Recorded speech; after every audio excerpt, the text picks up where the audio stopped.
the original cricket rivalry, if you see cricket between two nations in recent times, it's been India versus Australia. If one team that's going to show up at an ICC event, that is Australia. A lot of pressure riding on India. Billion people expectations, semi-final, we have to win. They are coming with a lot of expectations. That power play is very crucial, Badri. Like you pointed out, 10 overs of Travis Head, and then the game will run away because yes, they have a lot of experience in batting, but their strength lies in their spin attack. Varun Chakravarti is going to be the key, the X factor. India have preferred to chase in this tournament, but India have preferred to set a target. Magnificent catch. Just look at Badri now, diving into it. Lovely shot.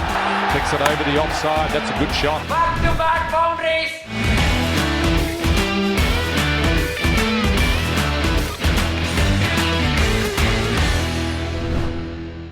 Hello and welcome to Cricket with Badri. It's another episode of Cric Debate.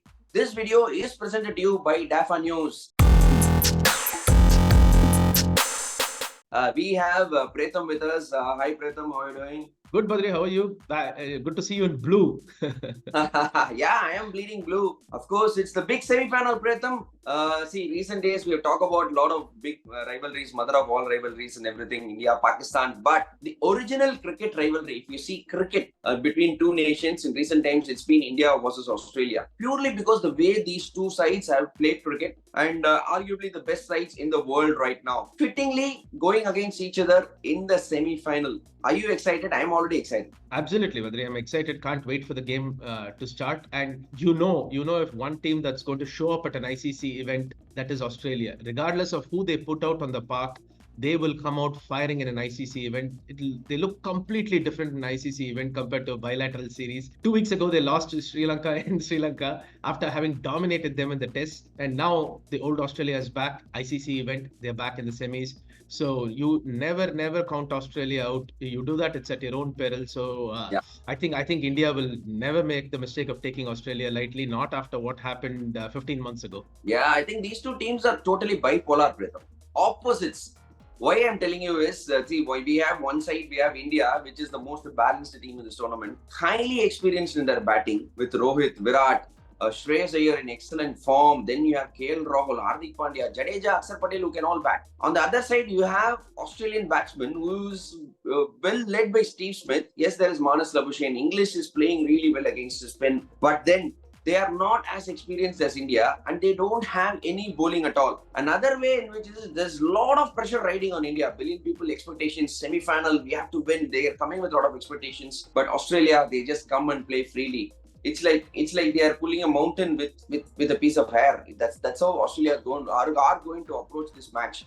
So less pressure on Australia in a big knockout game, but a lot of pressure in India. So two bipolar teams going against each other. I think that's the nature of the beast, Badri. In Australia, I saw an article after the World Cup that Mitch Marsh had won the World Cup. He arrived that morning, and because of jet lag, he couldn't sleep. He went to a pub, and the guy next to him didn't recognize it was Mitch Marsh, and they talked about the World Cup. So it is that kind of a setup wherein you're not going to be put on a pedestal if you win. Neither will your house get stoned if you lose. So I think that pressure of expectations is not there. England came and lost, I think, about 100 one-day games, white ball games in the last 1 month in India and Pakistan.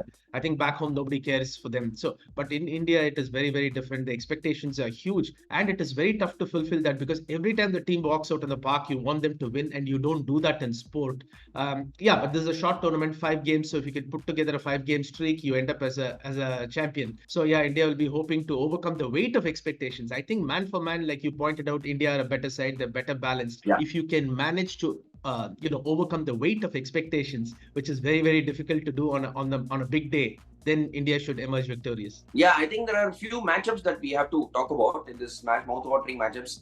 Mohammad Shami against Travis Head. I think that is a big matchup that we definitely have to discuss. Travis Head has been a headache for India in the past, especially in the big matches, WTC final, World Cup final, even the Border Gavaskar Trophy series. He was the highest run getter. His favorite team is India, but then Mohammad Shami factor is there. Probably look to get him out early on. A nice fuller length, some unorthodox fields I'm expecting for Travis Head, but you have to get him early, Pratham. It's going to be crucial. That power play is very crucial, Badri. Like you pointed out, 10 overs of Travis Head, and then the game will run away because in 10 overs, he's capable of taking you to 75, 80, 85, even on a slow pitch like Dubai. Very much similar to what Rohit tries to do. He tries to break the game open in the first 10 overs. So that's very crucial to get your matchup to head right. I would start with spin straight away to head and see how he's going to tackle either a Varun or an Aksar up front. Let's see what happens. If he hits, let him go. It's going to be 14, 15 runs in an over. That's okay. But you want to test him up front, because if he will take apart Hardik Pandya, as absolutely no doubt about that. So don't feed him pace up front. Take pace off. So that's going to be a key. And in the middle overs, Smith is a fantastic player of spin, and so is Josh Inglis. He brings out the sweep, reverse sweep. He played Adil Rashid beautifully. I was very impressed with the way he played Adil Rashid. More than Alex Carey, I think Josh Inglis and is the threat in the middle, and up front it's head.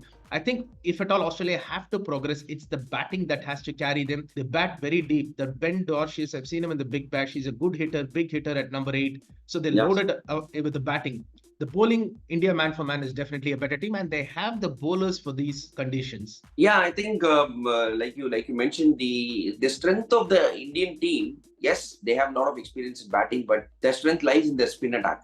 4 spinners they played against New Zealand: Akshar Patel, Jadeja, Varun Chakravarti, and Washi. I think it was a tremendous attack. We know that. Once again, we have to talk about this matchup in the middle overs. Varun Chakravarti is going to be the key, the X factor for India, and hope he plays. I'm sure he's going to play for the 5-wicket haul. His bowling against Josh Inglis, this is going to be a crucial factor, because like you mentioned, Josh Inglis is probably the best player of spin, and to a certain extent against Steve Smith and Manas Labuschagne as well. So this is a crucial contest in the middle overs where the match might be won or lost. Absolutely. And I think, you shouldn't forget Maxwell, because he's capable of turning a match on his head in the last, towards the end, and he provides the thrust for them. So, but I still feel Maxwell is going to struggle to pick a Kuldeep or a Varun. But when I see Inglis, bat, you feel that he's able to pick the spinners, and whereas with Maxwell you don't get the same feeling. So the crucial matchup for me is at the top of the order, and in the middle with Inglis, of course, and somebody like a Smith. He's comfortable against spin or pace, but you're not going to associate Smith with the 120, 130 strike rate. But if he's there till the end, I'm sure others will bat around him. So he becomes a very, very important part of this batting unit as well. Yeah. So another thing is that Australia have preferred to chase in this tournament, where India have preferred to set a target. That is purely because of the strengths of the teams, because Australian bowling lineup is very, very hollow and highly inexperienced. So Steve Smith, I'm surely thinks that he can't probably defend a target, whereas India are more comfortable. They're playing a lot of spinners. They like to defend targets. So toss, I don't think toss will be a necessity at all, because I think either way India will bat first and Australia might chase, is what I'm thinking. Pritham, are you expecting anything? I don't know, Badri, because I was of the same opinion until the World Cup final when Cummins called right and won the toss, and he bowled first when I expected them to bat first, because there's a similar pitch in Chepauk in the World Cup opener when they batted first and didn't get more than 200. So maybe they learned from that. So with Australia, you never know. They will come with plans.